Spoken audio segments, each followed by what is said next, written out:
Imagine stepping into the royal court of England in the late 1500s. Golden tapestries shimmer under candlelight. The scent of roses fills the air, or so you think. Now, lean in closer. The reality? A stench so overwhelming it clings to your hair, your clothes, your very skin. Beneath the glittering gowns and pearl-draped necks, there lurks filth, the kind that even the crown could not hide. At the center of it all stands Queen Elizabeth I, the Virgin Queen, the monarch whose face still graces portraits of regal perfection. Yet behind that image of powdered elegance was a woman who lived by hygiene practices that would make your stomach turn. Forget the pristine bathrooms, flowing hot water, and fragrant soaps you take for granted today. In Elizabeth's world, cleanliness was more a matter of appearance than of actual washing. Water itself was viewed with suspicion, thought to carry disease. Baths were rare, dirt was hidden beneath layers of cosmetics, and the royal body was treated more like a delicate relic than something that needed scrubbing. We're not just talking about skipping showers. We're talking about teeth so decayed they blackened and rotted. Clothes worn for weeks, even months without washing. Layers of toxic white lead makeup crusted onto skin until it cracked. And all of this in the sweltering heat of crowded Tudor courts, where perfume struggled and failed to mask the human reality beneath. This is the side of Queen Elizabeth I you won't find in school history books. The one who could dazzle ambassadors with her wit and political genius, while quietly smelling like a mix of mildew, rancid oil, and decay. In this video, we'll count down the top 5 most disgusting hygiene practices of Queen Elizabeth I, each more stomach-churning than the last.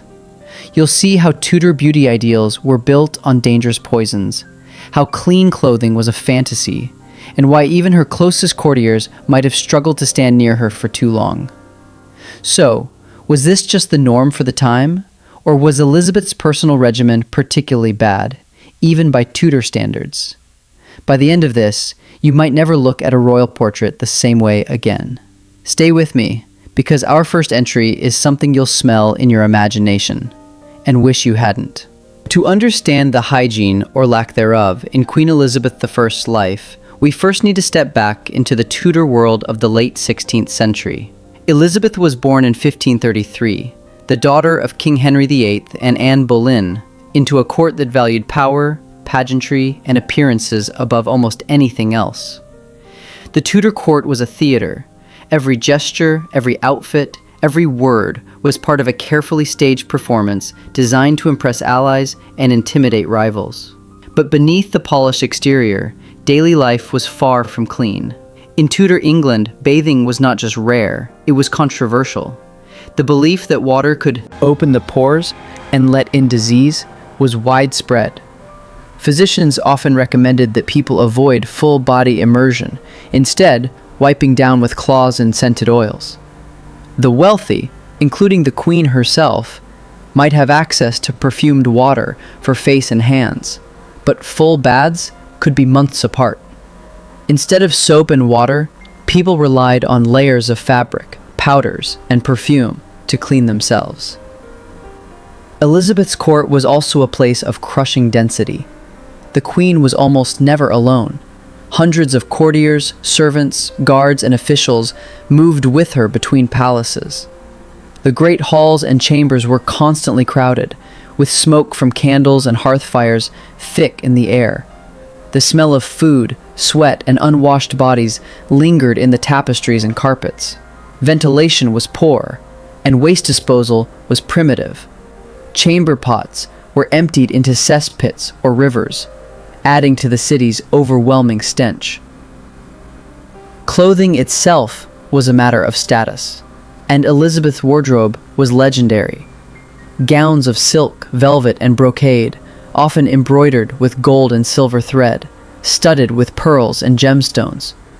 But these garments were not washed in the way we think of today. Fabrics were expensive, dyes were delicate, and laundering risked damage. Instead, undergarments might be changed, but outer layers were simply aired out or brushed off, meaning that weeks of sweat, perfume, and dust could build up in the fibers. Her beauty routine was equally shaped by the era's science, or pseudoscience. Tudor cosmetics were not designed for health, they were meant for visual impact. Pale skin was a symbol of nobility, a sign that you didn't work outdoors. To achieve this, Elizabeth used a lead-based white paint called Venetian ceruse, a substance now known to be highly toxic. Mixed with vinegar, it created a smooth, chalky finish that covered blemishes and scars. But over time, it damaged the skin, caused hair loss, and sometimes led to sores. Covering these sores required more ceruse. It was a vicious cycle. Elizabeth's teeth, famously black in her later years, also reflected the Tudor diet and medical understanding. Sugar had become a luxury item in England, a sign of wealth, and the Queen loved it. Sugared fruits, marzipan, candied violets, these were staples at court feasts. But dental hygiene was rudimentary at best. Toothpicks, cloth rubs, and herbal powders replaced anything resembling a toothbrush and toothpaste. Decay set in early, and the blackened teeth became so iconic that courtiers reportedly stained their own teeth to imitate her. Even the palaces themselves contributed to the atmosphere of grime. The royal residences, from Hampton Court to Whitehall, were grand but difficult to clean. Rushes or reeds often covered the floors, trapping food scraps, dirt, and insects. Dogs and other animals roamed. Activity meant that filth was an accepted part of life. In short, Elizabeth lived in a world where hygiene was defined by sight and scent, not by sanitation. If you looked the part and smelled vaguely of roses or lavender oil, you were considered clean, even if your skin hadn't touched hot water in weeks. This was the environment that shaped the Queen's habits, and some of those habits, as we'll soon see, were not just unpleasant, they were downright revolting. Our first stop, a look at the toxic beauty ritual that may have slowly been poisoning her, inside and out. For all her political mastery and commanding presence, Queen Elizabeth I was also the subject of countless rumors. Some flattering, others decidedly not. Many of these tales concerned her beauty and personal habits, whispered through the court corridors and passed down in diaries, letters, and gossip-laden memoirs. One of the most persistent legends surrounds her obsession with the white, flawless complexion that became her signature. The official line was that Elizabeth's pale skin was a sign of royal purity, untouched by the sun or labor. But behind that perfect mask, the court knew she used heavy layers of Venetian ceruse, a lead-based cosmetic so notorious that even in her time, some suspected it was dangerous. The rumor went further. Elizabeth never removed the makeup completely. Instead, she simply added more layers each day. Over time, this would create a cracking, mask-like surface with flakes of lead and vinegar mixing with sweat beneath. Some even claimed that her skin underneath was so damaged and mottled that she refused to be seen without her face painted, even in private. Whether this was an exaggeration or the truth, it became a powerful image in the popular imagination. The Queen as a porcelain doll that could never take off her mask. Another oft-repeated story concerned her bathing habits, or lack thereof. While many Tudors took only occasional baths, Elizabeth was rumored to bathe just once a month, whether she needed it or not, as one ambassador quipped. Some couriers claimed that she preferred scented cloths and perfumes to any immersion in water. Others said that her attendants would rub her with fine linen dipped in rose water, working around the layers of makeup that could not be disturbed. This image, of a monarch cleansed by cloth rather than soap, fed the perception that her cleanliness was an illusion, maintained only by surface rituals. Her teeth were another source of gossip. By her later years, they had decayed so badly that her speech could be difficult to understand. Foreign envoys remarked on the blackness of her teeth, and one rumor suggested that she kept a box of cloves by her side to chew on before meetings, in an effort to freshen her breath. The cloves may have masked some of the odor, but the dental decay was hard to hide. The court poet said, a touch of malice, that her teeth were like the 10 Commandments, all broken. There were also whispers about her clothing. Not the resplendent gowns the public saw, but the linens beneath. Fine undergarments were meant to be changed regularly, but some claimed Elizabeth wore hers until they were visibly soiled, relying on perfumes and outer garments to disguise the neglect. Servants, bound by loyalty and fear, would never speak openly, but small hints appeared in the private writings of visiting nobles who had caught an unflattering glimpse of the Queen's more intimate reality. Perhaps the strangest legend concerned her final illness. Some chroniclers hinted that the sores on her skin, hidden under paint and lace, were not just the product of age, but the direct result of years of lead poisoning from her cosmetics. There were whispers that she knew the paint was killing her, but could not bear to abandon it, lest her carefully crafted image collapse in her final days. Were these rumors true? In the Tudor court, fact and fiction often intertwined, and enemies were quick to seize on anything that could tarnish a monarch's image. But what's striking is how persistent these stories have been, echoing down the centuries, coloring the way we imagine Elizabeth even today. And if the truth lies somewhere between hygiene norms of the time and her own personal habits, the next part of our journey will dig into the real evidence and show just how much was fact and how much was poisonous myth. When it comes to Queen Elizabeth I's hygiene habits, separating fact from centuries-old gossip requires combing through an unusual mix of sources, from ambassadorial reports and medical treatises to the letters of courtiers, memoirs of visiting dignitaries, and even forensic studies of surviving artifacts from her reign. One of the clearest pieces of evidence for her beauty routine comes from contemporary recipes for cosmetics preserved in Tudor household manuals. Venetian ceruse, the white lead-based paint so often linked with Elizabeth, appears in several of these records. A surviving description from Sir Hugh Platt's Delights for Ladies, 1609, instructs women to whiten the face with ceruse of Venice, tempered with vinegar. Analysis of ceruse samples from the period has confirmed that the product contained lead carbonate, a known toxin that can cause skin ulceration, hair loss, and neurological damage over time. In 2001, historians at the National Portrait Gallery in London conducted pigment analysis on portraits of Elizabeth.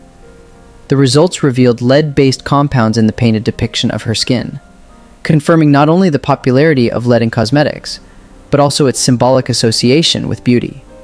While the portraits do not prove her exact daily habits, they offer material evidence that white lead was part of her visual identity. As for bathing habits, we turn to ambassadorial reports. In 1597, Sir Anthony Standen, an English Catholic agent in Italy, described Elizabeth as a princess clean in her apparel, albeit she batheth seldom. This is a rare direct reference from someone within her political orbit, and it aligns with the broader Tudor reluctance to immerse in water. Medical writings of the time, such as those by physician Andrew Boord, warned that frequent bathing weakeneth the body and openeth the pores to corruption. More telling is the inventory of Elizabeth's personal possessions, which includes boxes of perfumed gloves, pomanders, and scented cloths. These items were used to mask odors, not only one's own, but also those of others in the crowded, smoky court. Some gloves were even impregnated with oils of lavender, rose, or ambergris. Surviving pairs, preserved in museum collections, have shown traces of these substances under chemical analysis. When it comes to her teeth, evidence comes from a combination of written accounts and the medical context of her time. Sugar imports into England had increased significantly during Elizabeth's reign, and it became a mark of wealth to indulge in candied delicacies. By 1601, a visiting French ambassador noted that, Her teeth are very yellow and unequal. Many of them are missing altogether. A letter from Elizabeth's godson, Sir John Harrington, mentions that her speech had grown imperfect in later life, likely due to dental decay. Perhaps the most intriguing material evidence comes from the linen and clothing fragments associated with her wardrobe. While few have survived in wearable form, there are examples of 16th century noble garments in museum collections that were never designed for regular laundering. Delicate silks and embroidered fabrics would have been brushed and aired rather than washed. This makes it plausible, even likely, that Elizabeth's gowns carried weeks or months of accumulated human scent and residue. There is also circumstantial evidence for the rumor that Elizabeth's skin suffered from lead poisoning. The symptoms of chronic exposure, including skin lesions, tremors, mood swings, and fatigue, align with descriptions of her final years. The Venetian ambassador Giovanni Scaramelli wrote in 1603, just before her death, that she appeared thin and worn, her face pitted and painted, her hair falling. While aging and illness could explain these changes, the long-term use of toxic cosmetics cannot be ruled out. Finally, the layout and sanitation of her palaces provide physical context for her daily life. Archaeological studies at sites like Hampton Court have revealed the structure of privies, garderobes, medieval toilets, and waste channels. These systems often drained directly into the Thames or into cesspits that were emptied infrequently. The air inside would have been a potent mix of human waste, food odors, and smoke from hundreds of fireplaces, even if Elizabeth maintained a personal standard of cleanliness. By her time's definition, the world she lived in was steeped in unavoidable grime. Taken together, these sources paint a complex picture. The Queen was not uniquely filthy by Tudor standards. In fact, she may have been more attentive to appearance than most. But the standards themselves were far from what we would consider hygienic today. The lead-based cosmetics, the infrequent bathing, the reliance on perfumes over washing, and the sugar-heavy diet all left tangible marks on her body and her legacy. But while the evidence tells us what was normal for her world, it doesn't explain the stranger, more sensational stories that grew up around her. For that, we have to turn to the realm of the unexplainable, the details that don't fit neatly into medical or historical records, but which have persisted in rumor and legend for over 400 years. When we step away from the purely historical and enter the murkier waters of oral tradition and anecdote, Queen Elizabeth I's personal hygiene becomes more than a matter of 16th century norms. It takes on an almost eerie, folkloric quality. These are the strange, unsettling, and sometimes baffling stories that survive not because they can be proven, but because they refuse to die. One of the most puzzling claims concerns the mask of makeup she wore until her final days. Several late accounts suggest that Elizabeth, in her declining health, refused to let anyone see her without her white painted face, even her most trusted ladies-in-waiting. A tale recorded decades later by antiquarian William Camden describes her final audience with courtiers. Her face, so set with ceruse that the lines of nature were all but gone. What makes this unsettling is the implication that the paint itself may have fused into her skin, a hardened shell concealing sores beneath. If this was true, the act of removing it might have caused tearing or bleeding, a physical vulnerability the Queen would never allow to be witnessed. There's also the bizarre claim that Elizabeth's scent was so distinct, a blend of rosewater, musk, and something sour beneath, that one could tell if she had passed through a court hours earlier. Some attributed this to the sheer concentration of perfume she used. Others whispered it was the smell of illness or rot, masked but never fully hidden. One foreign visitor even remarked that her rooms are pleasant to the nose, yet something therein clings, as if the flowers be set upon old earth. Then there's the curious legend of the unwashed coronation gown. According to a fragmentary family letter from a court seamstress, Elizabeth had a particular fondness for the gown she wore at her coronation in 1559, and would try it on in later years for private occasions. The letter claims it was never properly laundered, only brushed and perfumed, preserving in a strange way the essence of that day. Whether sentimental or superstitious, the notion of keeping decades of dust and sweat embedded in the fabric feels almost ritualistic. One of the most unsettling stories involves her dental condition in later life. By the turn of the 17th century, her blackened teeth were not only a source of embarrassment, but a physical handicap. Rumors claim she had custom wax or leather mouthpieces fitted to fill gaps during public speeches. These devices, if real, could explain why her later orations were said to be more stately in presence than in voice. The image of a monarch literally holding her mouth together with makeshift fittings adds an odd, almost grotesque layer to her majesty. There's also the strange anecdote from 1602, when a visiting envoy allegedly caught sight of the queen in her nightclothes, her hair undone, her paint unlaid, her shift marked, and the air about her thick. The description is almost ghostly, not just a breach of royal decorum, but a glimpse behind the wall of performance she had built for decades.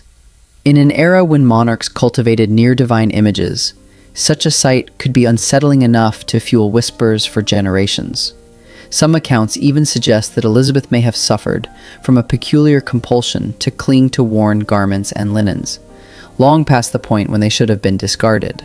Modern historians have speculated that this might have been tied to the scarcity and cost of fine fabrics, but in the stories it's framed as something almost mystical, as if she believed that personal objects retained power, especially those that touched her skin. The most haunting thread in all of these tales is the idea that her beauty, the thing she had weaponized so effectively in politics, became a prison in her old age. The heavier the makeup, the more layers of perfume, the less she could let the world see her as she truly was.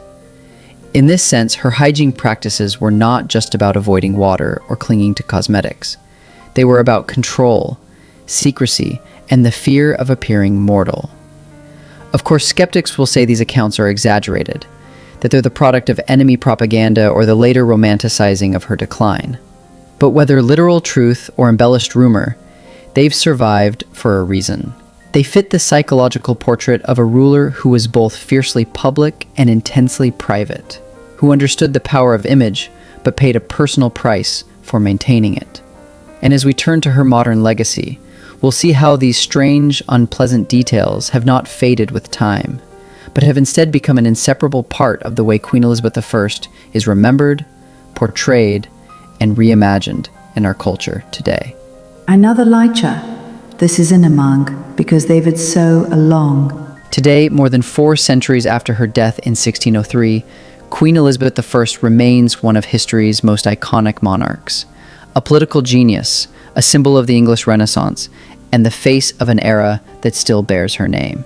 Yet alongside the triumphs of the Gloriana, the image, the less flattering stories of her personal hygiene have embedded themselves firmly in the public imagination. Part of this legacy comes from art and literature. In countless paintings, Elizabeth is shown with the pale, mask-like face and elaborate gowns that defined her public persona. Modern audiences, knowing the dangers of lead-based cosmetics, now view these portraits with a mix of fascination and horror. The flawless skin we see is no longer just a sign of nobility. It's a reminder of the toxic reality beneath. In film and television, directors often walk a fine line between romanticizing her grandeur and hinting at the more human and more unpleasant truths. Productions like Elizabeth, 1998 with Cate Blanchett, or TV series like The Virgin Queen depict her ritualistic application of white paint and elaborate wigs, sometimes including moments that subtly acknowledge the discomfort and artifice behind the facade. Costume departments go to painstaking lengths to recreate not just the richness of her attire, but the layered, almost suffocating nature of Tudor fashion, the very layers that trapped heat, perfume, and sweat. Historians and museum curators have also embraced this more complete picture, Exhibits at places like the Museum of London and Hampton Court Palace now include displays on Tudor hygiene, showing pomanders, perfumed gloves, and cosmetic jars alongside royal portraits. These objects allow visitors to connect the visual splendor with the sensory reality, to imagine not just what Elizabeth looked like, but what her court might have smelled and felt like. Her hygiene myths have even seeped into popular culture humor and satire. Writers and comedians have occasionally used Elizabeth's rumored habits, the rare baths, the blackened teeth, as shorthand for the gross side of history. While this can flatten the nuance of her life, it also keeps her present in the cultural conversation, reminding us that even the most revered rulers had flaws that were very human. Beyond entertainment, there's a modern fascination with the psychology behind her habits. Scholars and biographers have argued that Elizabeth's meticulous control over her appearance, even if it meant using harmful substances or clinging to filthy garments, was part of a calculated political strategy. In a patriarchal world where female rulers were constantly under scrutiny, projecting an image of unchanging youth and majesty was as much a defense as it was a vanity. If that required hiding the physical toll behind perfumes and powders, it may have seemed a small price to pay for power. In the end, the disgusting hygiene practices attributed to Elizabeth have become part of her enduring paradox, a queen whose image was untouchable, yet whose humanity can still be glimpsed in the details she tried hardest to conceal. And as we approach the close of our story, we must ask, do these details tarnish her legend, or do they make her legacy even more compelling? So, what are we left with? When the silks are stripped away, the paint removed, and the perfumes fade, we're left with a woman, brilliant, shrewd, unyielding, who ruled England for 45 years and outmaneuvered some of the most dangerous political players in Europe.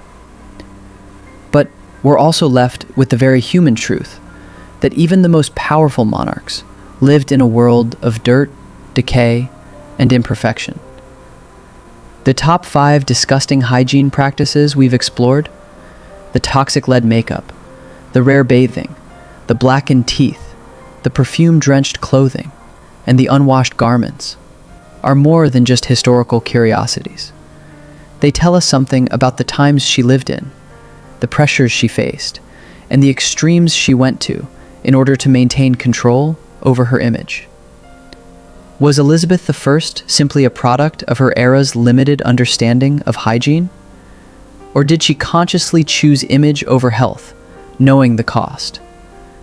The answer may lie somewhere in between, in that space where necessity meets vanity, and where a ruler's private discomfort becomes the price for public power. What's perhaps most fascinating is how these intimate details, things she might have been horrified to know would survive, now play a role in how we remember her. They don't erase her accomplishments. They complicate them.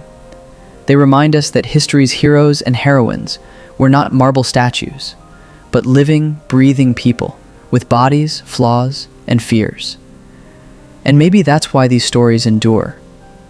They humanize the legend. They make us lean in closer, not just to admire her political victories, but to wonder, how did it feel to live behind that white mask? To rule a kingdom while hiding the marks of time and disease beneath lace and silk. Now, I want to hear from you. Do these revelations change your view of Queen Elizabeth I? Do they make her seem weaker? Or do they show the strength it took to maintain her authority, despite the toll it took on her health and comfort? Share your thoughts in the comments. And if you enjoyed uncovering this hidden, more human side of history, be sure to like this video, subscribe to Hidden History Vault, and hit the notification bell so you don't miss our next journey into the strange, the unsettling, and the forgotten. After all, history is never as clean as it looks in the portraits.